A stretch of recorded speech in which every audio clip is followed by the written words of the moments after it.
तो कैसे हैं आप लोग? उम्मीद करते हैं कि स्वस्थ होंगे, मस्त होंगे और खुश होंगे। तो चलिए आज फिर से आ गए हैं नए क्लास को लेकर के। आज का जो हमारा क्लास होगा वो ताम्रपाषाण काल से संबंधित होगा। इससे पहले के वीडियो में हम पूरा पाषाण काल के बारे में पढ़ चुके हैं। तो चलिए समझते हैं कि ताम्रपाषाण काल क्या था। तो ताम्रपाषाण का मतलब होता है ताम्रपाषाण काल से तात्पर्य वैसे समय से है जब मनुष्य ने पत्थर के साथ साथ तांबे का उपयोग करना भी शुरू कर दिया था। तो उस समय को हम लोग ताम्रपाषाण काल कहते हैं। तो इसकी शुरुआत नवपाषाण काल के खत्म होते ही हो जाती है। तो चलिए हम देखते हैं कि ताम्रपाषाण काल से संबंधित स्थान भारत के किन किन राज्यों से प्राप्त हुए हैं, उन राज्यों के बारे में जानते हैं। तो पहला है राजस्थान, दूसरा है मध्य प्रदेश, तीसरा है महाराष्ट्र और चौथा है पूर्वी भारत। पूर्वी भारत में अगर राज्यों की हम बात करें तो इसमें बंगाल, बिहार एवं उत्तर प्रदेश वो राज्य है जहां से ताम्रपाषाण काल से संबंधित साक्ष्यों की प्राप्ति हुई है। ताम्रपाषाण काल से संबंधित जो राज्य जिन जिन राज्यों से हमें जानकारी मिलती है या साक्ष्य प्राप्त हुए हैं, उनकी संस्कृतियों में अलग विभिन्नता देखने को मिलती है। यहाँ के लोगों यहाँ की अलग अलग ताम्रपाषाणिक वस्तुओं में लोगों का रहन सहन खान पान में विभिन्नता देखने को मिली है। इसीलिए अलग अलग स्थान से प्राप्त ताम्रपाषाणिक वस्तुओं को अलग अलग संस्कृति होने के कारण उसे अलग अलग नाम दे दिया गया है। जैसे राजस्थान से जो बस्तियां प्राप्त हुई है और इस क्षेत्र में जिस प्रकार की संस्कृति विकसित थी, तो उसे आहार या बनास संस्कृति कहा जाता था। और इसके अगर हम समय काल की बात करें तो ये 2800 ईस्वी पूर्व से 1500 ईस्वी पूर्व तक का काल माना जाता है। दूसरा जो है मध्य प्रदेश। मध्य प्रदेश के क्षेत्र में दो तरह की संस्कृति देखने को मिलती थी, इसीलिए दोनों संस्कृति को अलग अलग नाम से जाना जाता है। जैसे एक है कायथा और दूसरा है मालवा। अगर कायथा संस्कृति की समय की हम बात करें तो ये 2450 ईस्वी पूर्व से 1700 ईस्वी पूर्व तक के समय में देखने को मिलता है। और मालवा संस्कृति की अगर हम बात करें तो ये 1900 ईस्वी पूर्व से 1400 ईस्वी पूर्व तक के समय काल में देखने को मिलता है। इससे आगे चलते हैं तो महाराष्ट्र का जो क्षेत्र है, महाराष्ट्र के जो क्षेत्र से ताम्रपाषाणिक साक्ष्य मिले हैं, ताम्रपाषाणिक वस्तुओं के साक्ष्य मिले हैं और वहाँ जो संस्कृति मिली है उस संस्कृति को जौरवे संस्कृति के नाम से जाना जाता है। और अगर इसके समय काल की हम बात करें तो ये 1500 ईस्वी पूर्व से 900 ईस्वी पूर्व तक के समय को रेखांकित करती है। इसके अलावा पूर्वी भारत में जो संस्कृति विकसित हुई थी उसके नामों को लेकर के अभी नामों को लेकर के कोई ऐसा प्रावधान नहीं किया गया है, तो इसीलिए हमने उसका नाम अभी यहाँ पर नहीं लिखा है। तो हम लोग समझ गए कि ताम्रपाषाणिक वस्तु किन किन राज्यों से ताम्रपाषाण काल से संबंधित साक्ष्य किन किन राज्यों से मिला है। राजस्थान, मध्य प्रदेश, महाराष्ट्र और पूर्वी भारत। पूर्वी भारत में बंगाल, बिहार और उत्तर प्रदेश से। राजस्थान से जो साक्ष्य मिला है और जो बस्तियां प्राप्त हुई है उसे किस संस्कृति के अंतर्गत रखा जाता है, तो आहार या बनास संस्कृति। मध्य प्रदेश से जो बस्तियां मिली है और तो उसे किस संस्कृति के अंतर्गत रखा जाता है, तो वहाँ दो तरह की संस्कृति देखने को मिलती है। तो इसीलिए इसे दो नामों से जाना जाता है, एक कैथा और दूसरा मालवा। तथा तीसरा है महाराष्ट्र, और महाराष्ट्र के क्षेत्र में जिस संस्कृति का विकास हुआ था उसे जौरवे संस्कृति कही जाती थी। तो चलिए इन सभी संस्कृति से संबंधित हम कुछ महत्वपूर्ण स्थान को देखते हैं और वहाँ से पाए जाने वाले साक्ष्यों को देखते हैं।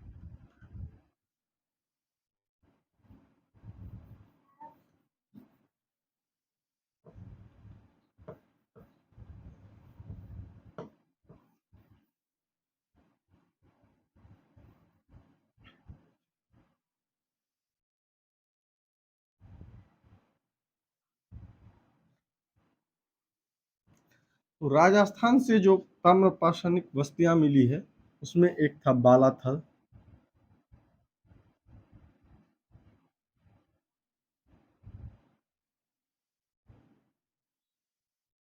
एक था गीलुंद,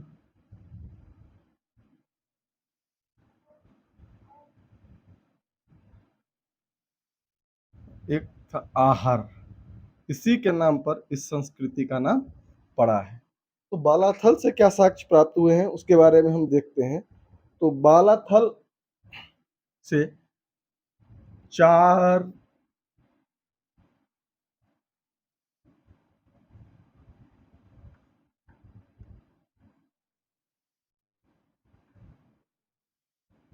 चार दीवारी से घिरे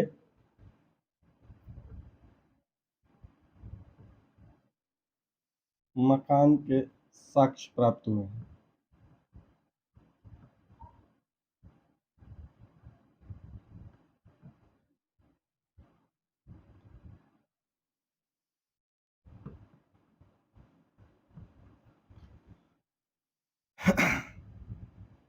आहर से भी यही चार दीवारी से घिरे मकान के साक्ष्य प्राप्त हुए हैं। और अगर हम बात गिलुंद की करते हैं तो यहाँ से जो है मिट्टी के इमारत,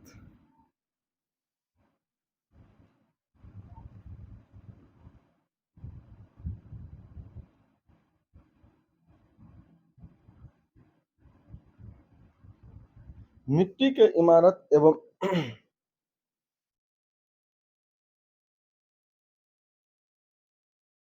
मिट्टी के इमारत एवं तांबे के टुकड़े प्राप्त हुए हैं।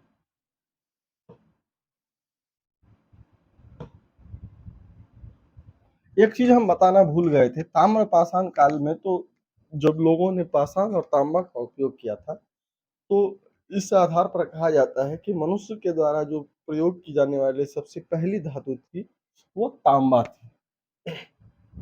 ठीक है। तो हम लोगों ने राजस्थान के क्षेत्र से जो आहार या बनास संस्कृति देखने को मिलती है उससे संबंधित महत्वपूर्ण स्थानों को देखें और वहां से प्राप्त साक्ष्यों के बारे में जाने हैं। जैसे कि बालाथल हो गया, यहाँ से चार दीवारी से घिरे हुए मकान के साक्ष्य प्राप्त हुए हैं। आहार से भी चार दीवारी से घिरे हुए मकान के साक्ष्य प्राप्त हुए हैं। एवं गिलुंद से मिट्टी के इमारत और तांबे के टुकड़े प्राप्त हुए हैं।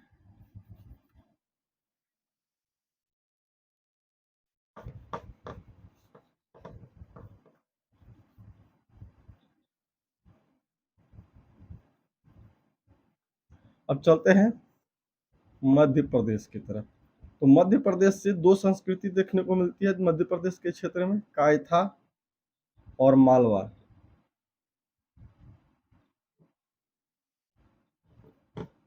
तो सबसे पहले हम कायथा को देखेंगे कि कायथा से संस्कृति किस किन किन क्षेत्रों में विकसित थी और कायथा संस्कृति से संबंधित किन किन जगहों को खोजा गया है, किन किन जगहों को देखा गया है। तो एक तो कायथा स्वयं जगह था। कायथा संस्कृति जो है इसका नाम भी जो भी संस्कृति थी वहां की जगहों के नाम पर ही उसका नाम रखा गया था। तो एक जगह तो कायथा स्वयं था और एक जगह था यहाँ पर एरन।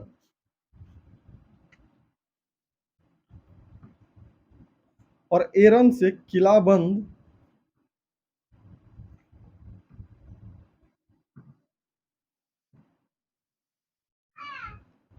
बस्तियों बस्तियों के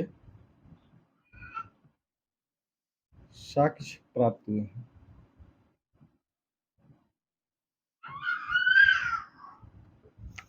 एरन से किलाबंद बस्तियों के साक्ष्य मिले हैं। और अगर मालवा संस्कृति से की बात किया जाए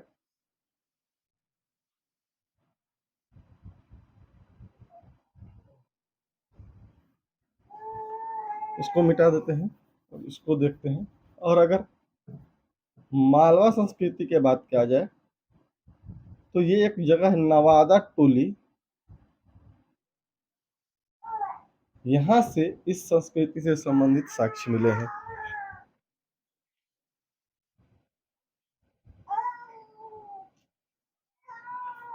और क्या साक्ष्य मिले हैं, तो इसके बारे में कहा जाता है कि यहाँ से जो बस्तियां मिली है वो ताम्रपाषाण काल की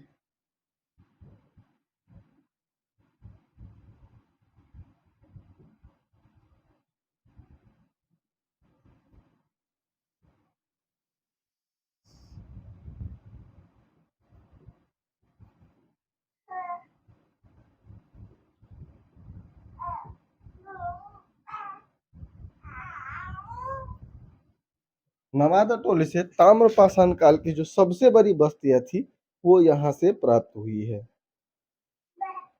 और इसके अलावे यहाँ पर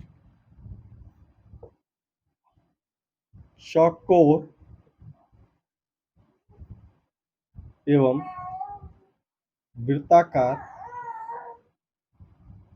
घरों के साक्ष्य मिले हैं।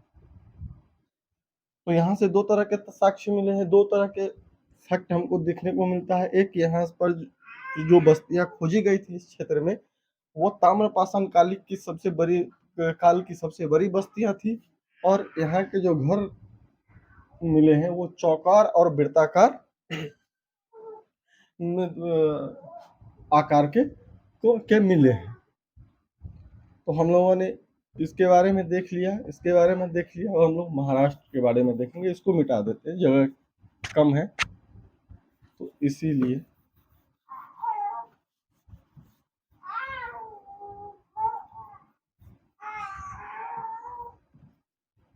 जैसे कि हम लोग पहले भी देख चुके हैं कि महाराष्ट्र के क्षेत्र में जिस संस्कृति का विकास हुआ था, जो संस्कृति के बारे में साक्ष्य मिली है, उस संस्कृति को जौरवे संस्कृति के नाम से जाना जाता है।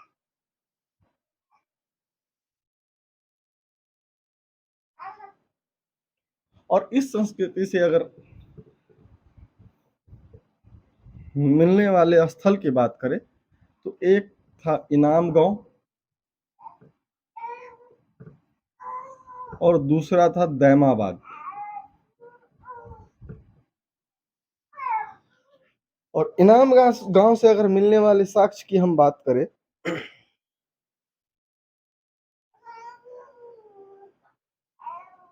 तो यहाँ से मातृ देवी की मूर्तियां प्राप्त हुई है।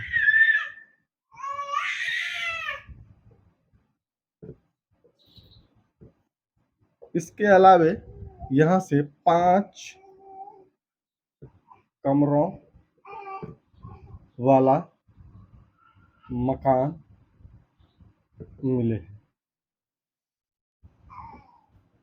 तो इनाम गांव से कौन कौन से साक्ष्य प्राप्त हुए हैं, तो यहाँ से एक मातृ देवी की मूर्तियां मिली है और 5 कमरों वाले मकान मिली।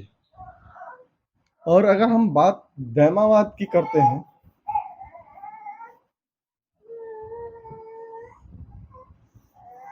अगले क्लास से ये बोर्ड की समस्या जो है वो खत्म हो जाएगी, क्योंकि हम बड़ा बोर्ड लेने के बारे में सोच रहे हैं।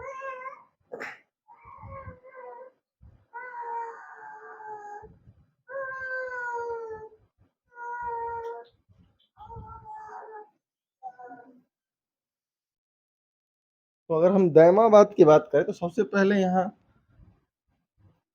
तांबा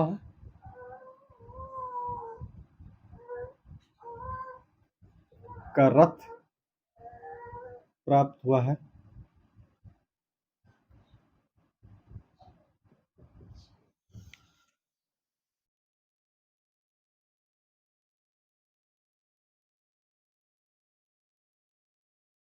इसके अलावा यहाँ से पटसन के साक्ष्य मिले हैं। और इसके अलावा जौरवे संस्कृति का जो क्षेत्र था जिसके अंतर्गत लगभग 200 बस्तियां खोजी गई,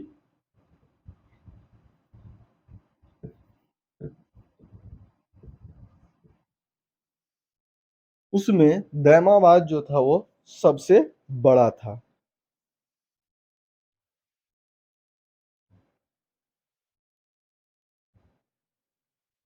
जो 200 बस्तियां नहीं, स्थल कह सकते हैं, जौरवे संस्कृति के अंतर्गत जो 200 स्थलों की खोज की गई थी, उसमें दैमाबाद जो था वो सबसे बड़ा था। तो इसके साथ ही ताम्रपाषाण काल से संबंधित जो महत्वपूर्ण बातें हैं वो खत्म हो जाती है, और इसके बाद कांस्य युग की शुरुआत होती है, जिसके अंतर्गत हम लोग सिंधु घाटी की सभ्यता को पढ़ते हैं। तो कल जो हमारा क्लास या अगला जो हमारा क्लास होगा वो सिंधु सभ्यता से संबंधित होगा।